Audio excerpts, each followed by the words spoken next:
So we'll get started with the first presentation by Britton Bibb from the University of Kentucky.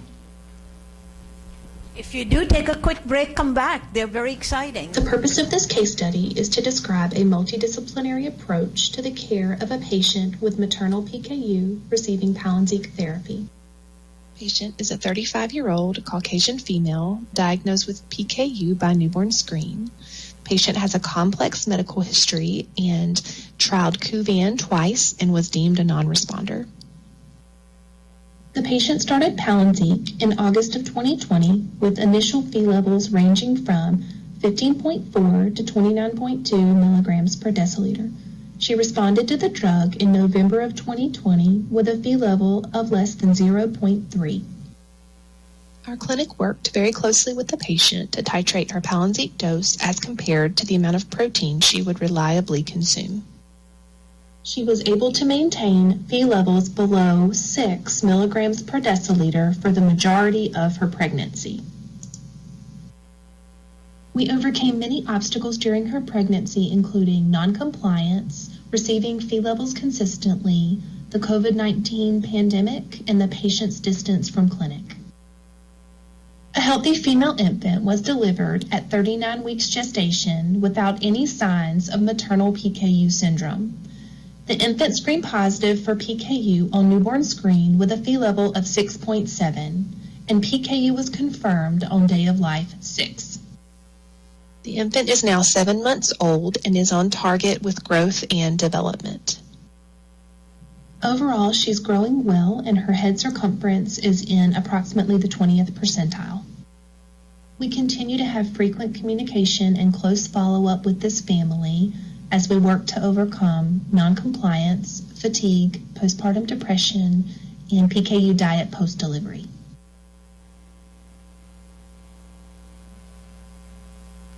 All right. Our next poster presentation is from Dr. Emily Bishop of BioMarin Pharmaceuticals.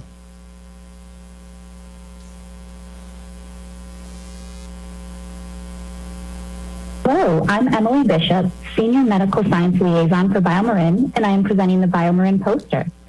Pegveliase is a blood Phe lowering enzyme. One second, we got to open up in a different program.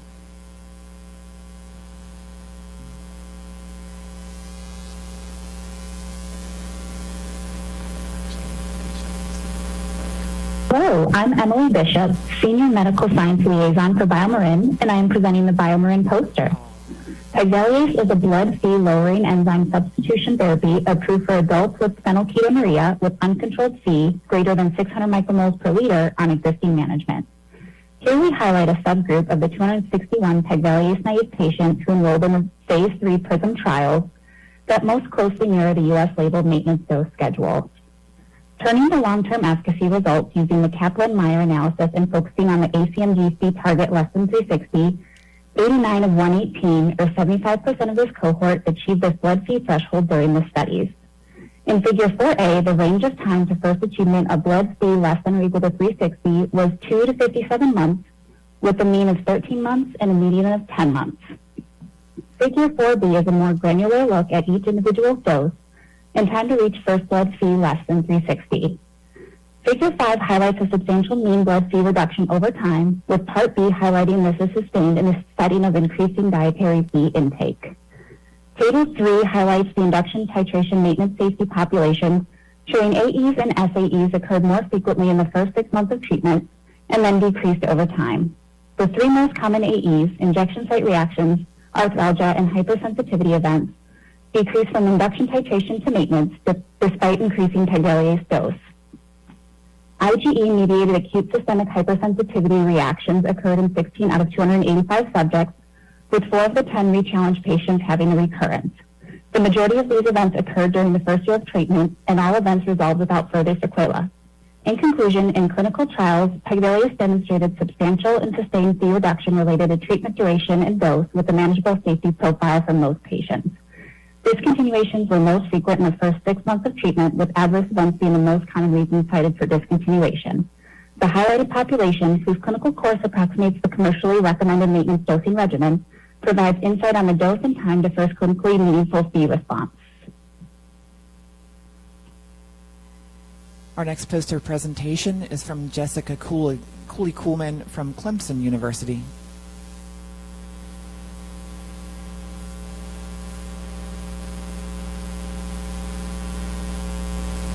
Good evening. My name is Jessica Cooley-Coleman, and I am presenting part of my graduate dissertation work entitled Clinical Findings from the Landmark MEF2C-Related Disorders Natural History Study.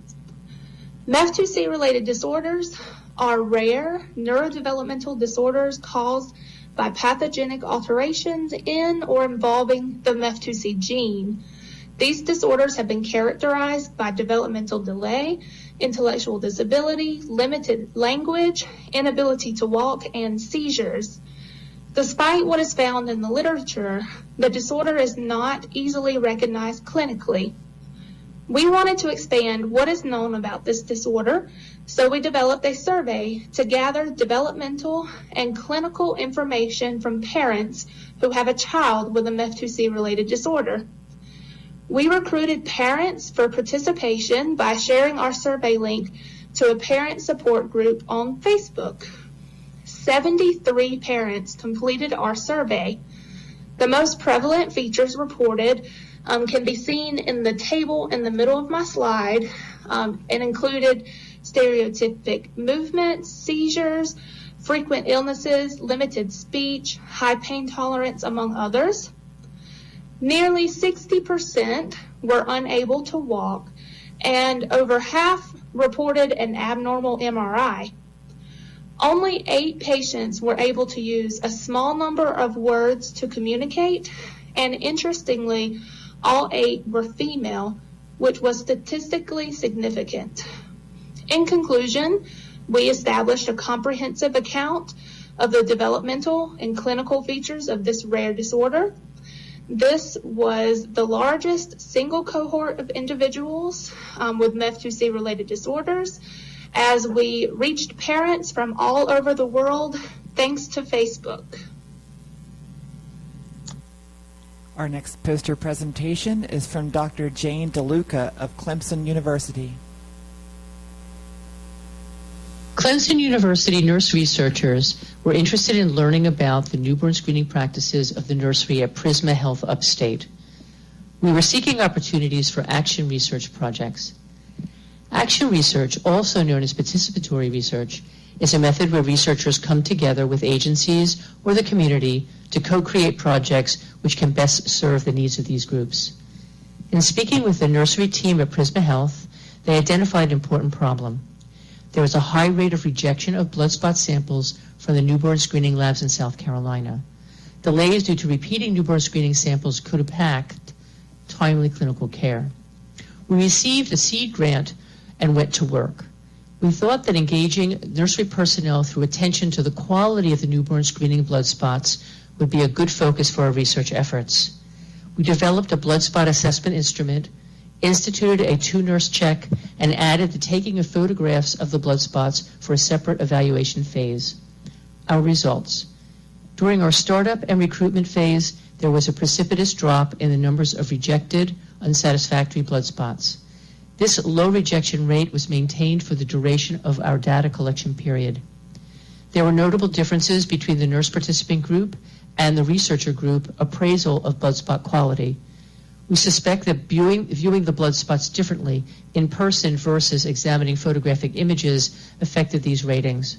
Both groups agreed, however, that the circles on the blood spot cards were not completely filled with blood. This could compromise the amount of sample available for laboratory analysis.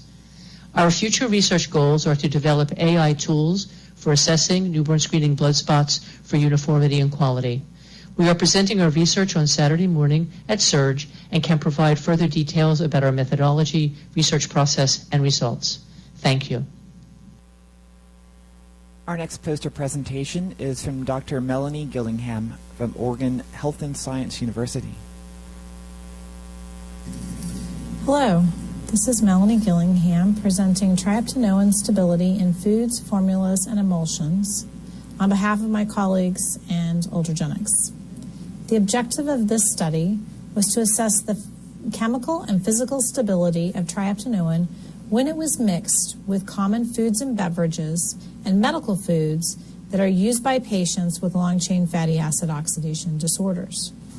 To do this, we mixed triheptanoin in non-fat milk, in applesauce, baked it in muffins, and mixed it with several different medical formulas.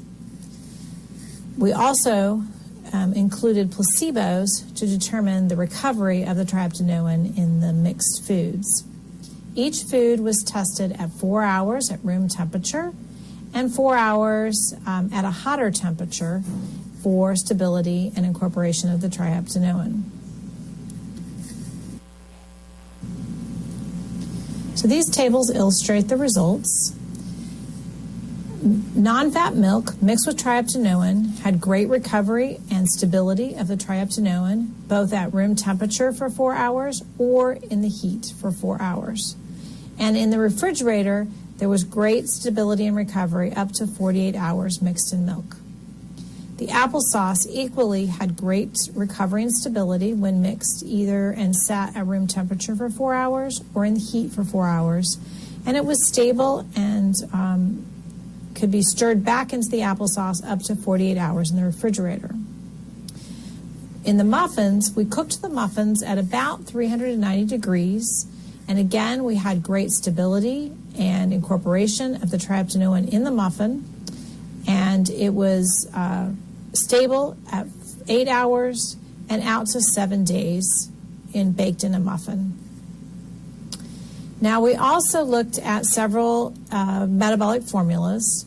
We mixed the triheptanoin in Malupa Basic F, either blended or shaken, Vivanex 10, blended or shaken, and Provimin, blended or shaken. And we let these mixtures sit at 4 hours. At 4 hours, there was some slight separation of the triheptanoin that came to the top of both the Malupa and the Vivanex 10. But with a gentle swirl for a couple of minutes, it reincorporated and was formed an emulsion again. Now, the Provimin does not have any emulsifiers in it, and the triheptanoin did not mix into the Provimin when it was shaken, but it did mix with a blended approach. And again, with gentle swirling, reformed an emulsion. So this study demonstrates physical and chemical stability of triheptanoin mixed with foods and beverages and when used in baking. Thank you. The next poster presentation is from Dr. Saran Gurung of Emory University.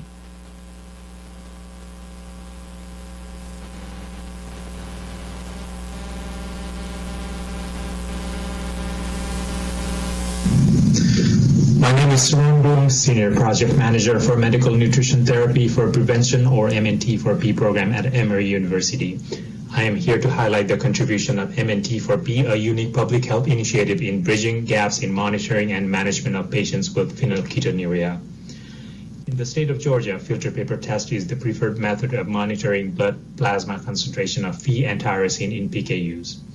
MNT4P has long been supporting the PKU community encumbered with financial difficulties and/or insurance issues by providing cost coverage of filter paper tests in addition to supplies and education.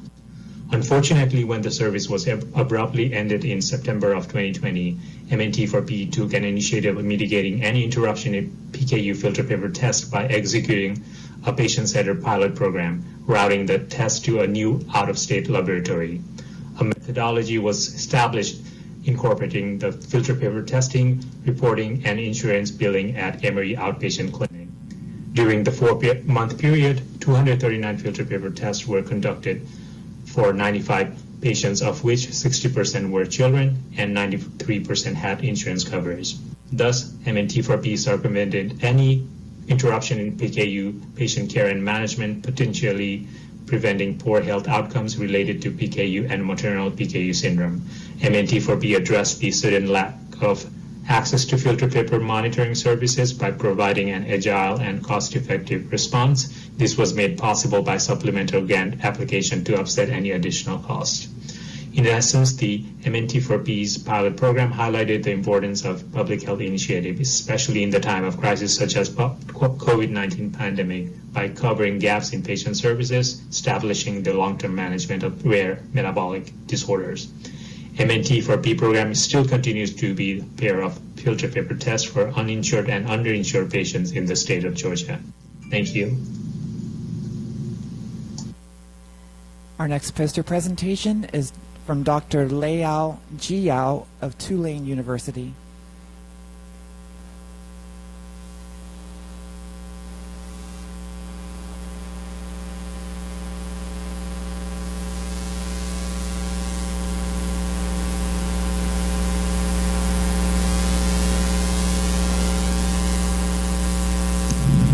Hello everyone, this is Zhao Liu from Tulane University Hebrew Genetics Center.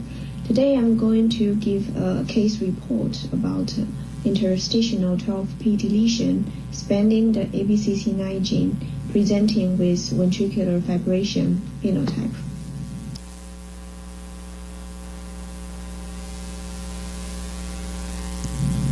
Hello everyone, this is Zhao Liu from Tulane University Hebrew Genetics Center.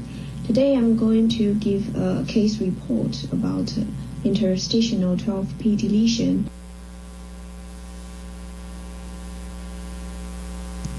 This is a 24 years female with 8.1 megabase deletion on the short arm of chromosome 12.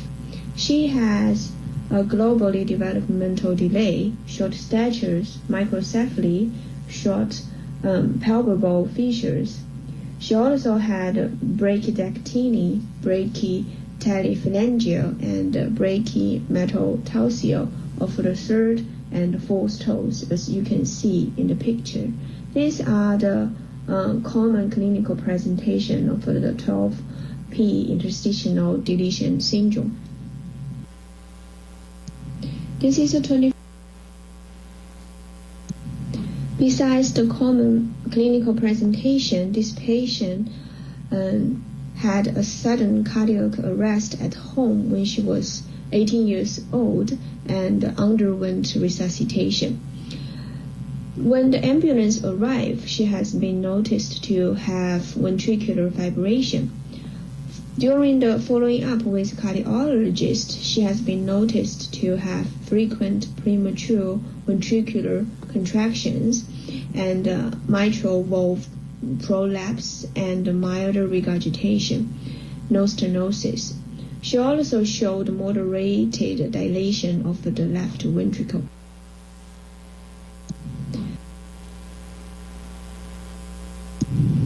Chromosome microarray confirmed the 12p deletion, which including more than 47 protein coding gene. Since the cardiac arrhythmia and cardiac arrest presentation has never been reported in interstitial 12p deletion syndrome, so geneticists order arrhythmia and cardiomyopath NGS panel. So the panel detected 3 variants. First one is a point mutation in ALMS1 gene and a deletion in ABCC9 gene and KRAS gene.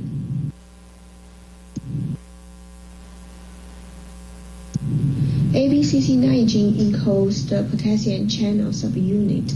This subunit regulates the activity of the potassium channel, determining whether it is open or closed. ABCC9 was first reported in relation to autosomal dominant dilated cardiomyopathy in 2004. ClinVar published more than 25 cases of dilated cardiomyopathy with ABCC9 small or point deletion causing frame shift. Our patient shows the moderated dilation of left ventricle as well. ClinVar reported 4 cases of familial atrial fibrillation with ABCC9 small deletion. Interesting, there was one case showing a rhythmogenic right ventricular cardiomyopathy, which has the similar cardiac arrest presentation as the finding of our patient. Even though the ABCC9 deletion has been recognized as an uncertain significant, but it still could be a susceptible cause of the cardioarrhythmia in our patient.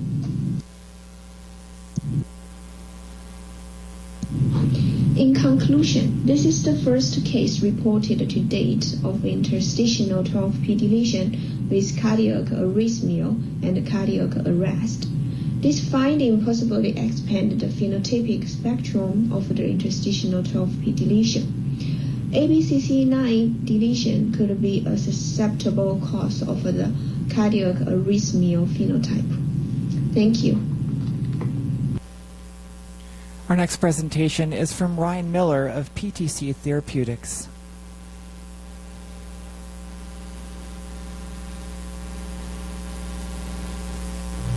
Hi, my name is Ryan Miller. I'm the Director for Clinical Science and Diagnostics at PTC Therapeutics. The title of our poster is PTC Pinpoint CP Spectrum, a sponsored, no-charge, 265 gene panel for patients with symptoms suggestive of CP and absence of risk factors for an acquired brain injury.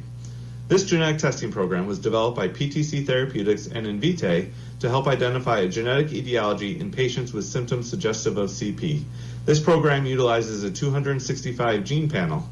Figure 1 shows the genes included in the panel, variants of which have been associated with such symptoms. This gene panel is available online and at no charge for healthcare providers in the US and Canada who have an eligible patient. The diagnostic yield was defined as the percentage of patients who had a positive molecular diagnosis on the panel. Data was collected between September 15, 2020 and March 18, 2021. As shown in Figure 2, patients were referred into the program by clinicians from a diverse range of clinical specialties, with child neurologists and clinical geneticists being the most common. As shown in Figure 3, 406 patients were screened with the gene panel, the majority of whom were younger than 16 years old.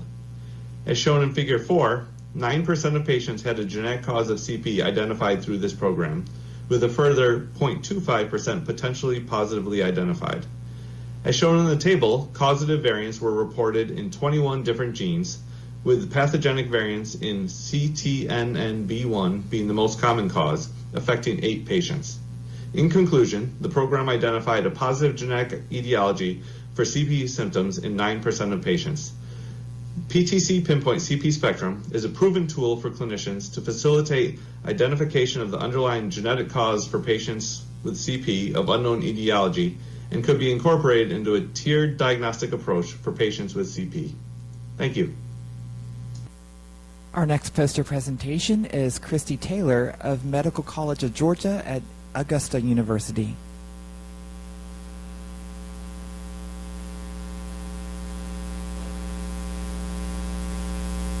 Hi, my name is Christy Taylor, and I will be presenting on a novel variant in the SERGG gene.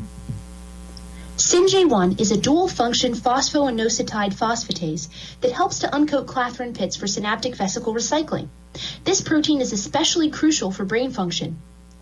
When variants are present in both alleles in SERGG, patients can present with severe neurological symptoms, generally falling into categories of developmental epileptic encephalopathy or early onset Parkinsonism. If the variant is a biallelic loss of function, the patient is more likely to present with epileptic encephalopathy.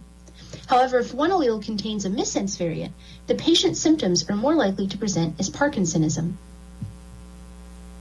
There are very few reported cases of variants in SERGG, as seen in this table we compiled. Most of the reports about SERGG are focused on the Parkinsonism phenotype. Only 4 reports describing encephalopathy have been published. A summary of the reported variants can be seen on the left. I am presenting on a 14-year-old Afro-Caribbean girl who presented with developmental and epileptic encephalopathy. Proband-only exosome sequencing revealed a novel homozygous pathogenic variant in the SERGG gene. This variant was the result of an A to G transition at position 242, which was predicted to affect splicing. Shortly after birth, this girl had uncontrollable seizures, severe muscle atrophy, hypotonia, cachexia, and generalized dystonia, as can be seen in these pictures. She had dysmorphisms of the eyes, ears, mouth, and back, as seen here in this extreme scoliosis. She had profound developmental delays. She was nonverbal and did not smile or make eye contact. We are profoundly grateful to this young girl and her family for their willingness to participate in this project as we get one step closer to learning more about this protein and its critical role in neurological function. I would also like to thank my collaborators. Our next poster presentation is from Amy Thompson of Ultragenics.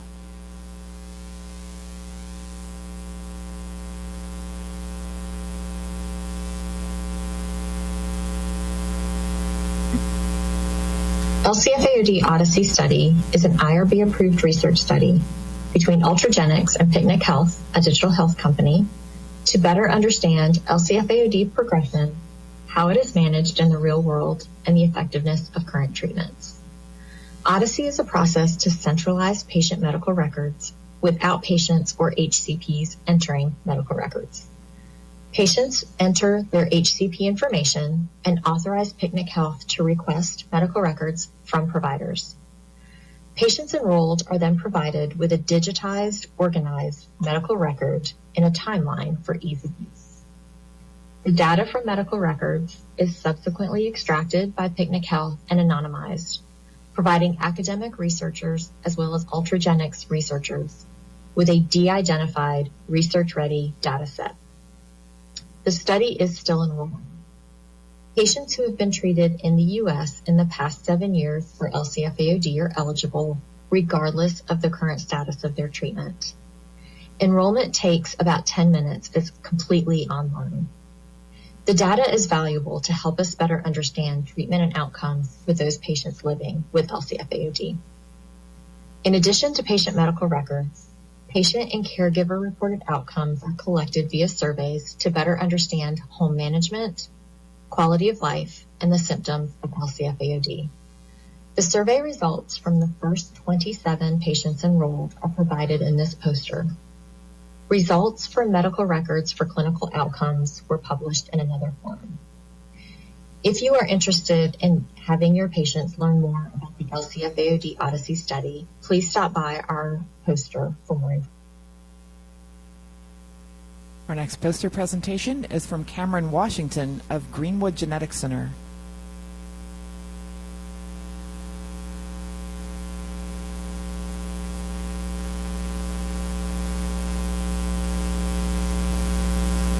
Hi, my name is Cameron Washington, and I'm a certified genetic counselor with the Greenwood Genetics Center. I collaborated on this project with our clinical geneticist, Dr. Elliot Stollerman, and the team of neuromuscular neurologists through the Prisma Health Upstate Neuromuscular Program. And this project explores the patient outcomes after 30 months of genetic counseling with an adult neuromuscular clinic. I performed a retrospective chart review of patients evaluated from October 2019 to April 2022 by myself through the adult MDA clinic. Prior to 2019, this clinic was supported by both a geneticist and genetic counselor, but that model switched in 2019 to genetic counselor support only. I used descriptive statistics to assess referral indications, test selection, diagnostic outcomes, and patient demographics. Over the course of 30 months, 382 unique patients were seen at the MDA clinic, with around 20%, or 1 in 5, offered access to a genetic evaluation or consult. As you can see, a little less than half received a definitive diagnosis with genetic testing. Around a third went without a genetic diagnosis. 5 received an alternative diagnosis different from their clinical diagnosis. 2 received incidental or unexpected findings. And around 9% either declined testing or met with me for general counseling. I hope this study shows the downstream benefits of genetic counselors in the early stages of diagnosis and later for reproductive counseling. I personally see genetic counselors as a value add for the collaborative care model and support the federal recognition of GCs as billable healthcare providers. And in the future, I think it'd be interesting to measure the role of genetic counseling in the prevention of neurologic disease, as some of these patients now have awareness of their recurrence risk. Thank you for your time.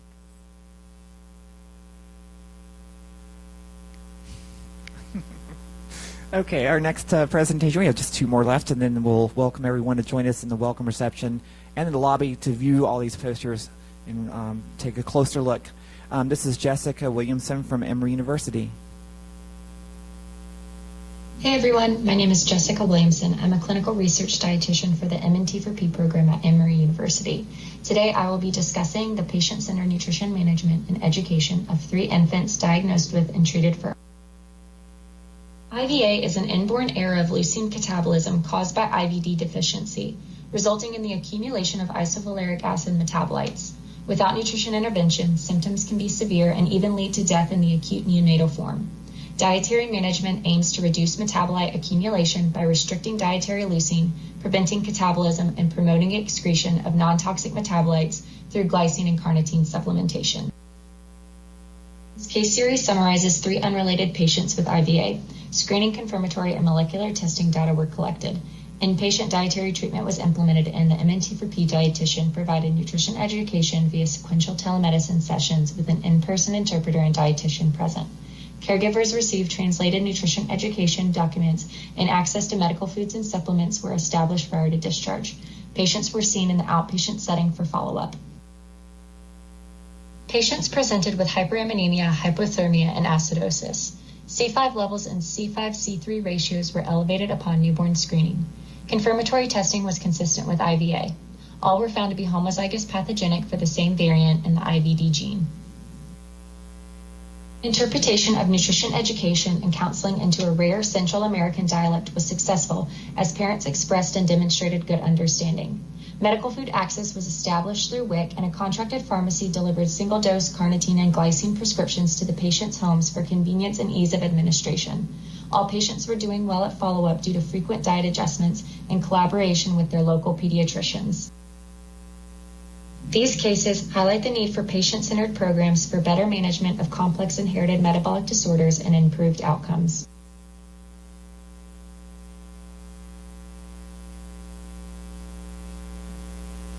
Okay, and our final poster presentation is from Dr. Li Yuwen from Tulane University.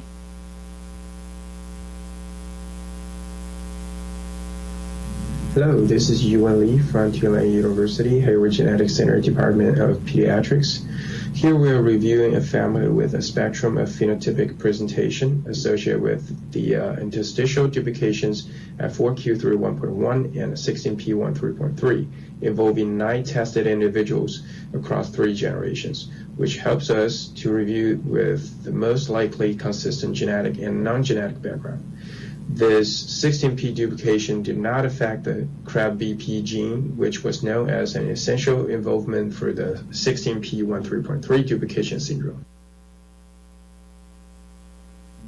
First, we integrated the pedigree, phenotype, and genotype all together in a single view. And we found 4q duplication was maternally inherited through all 3 generations, and the family has shown a wide spectrum of phenotype as listed. To better understand the genotype impacts, we clustered patients with similar genotype for a review of the phenotypic distribution. And we found that the patients only with 4q duplication present with full spectrum phenotypes, while the co-occurrence of both duplications contributes to a milder phenotype. In Figure 3, we visualize the counts for the copy number variation and individual phenotypes. By using this line chart, there seems to be an inverse correlation between the number of genotypic abnormalities and the severity of the genotype. For a patient-independent review between the genotype and phenotype, Figure 4 revealed that feeding difficulty, congenital heart defect, or failure to thrive only present with a 4q duplication. Overall, this uncommonly large family review at the present time provides us a further understanding of these duplications from a clinical perspective. Well, thank you very much for those of you who stayed this long.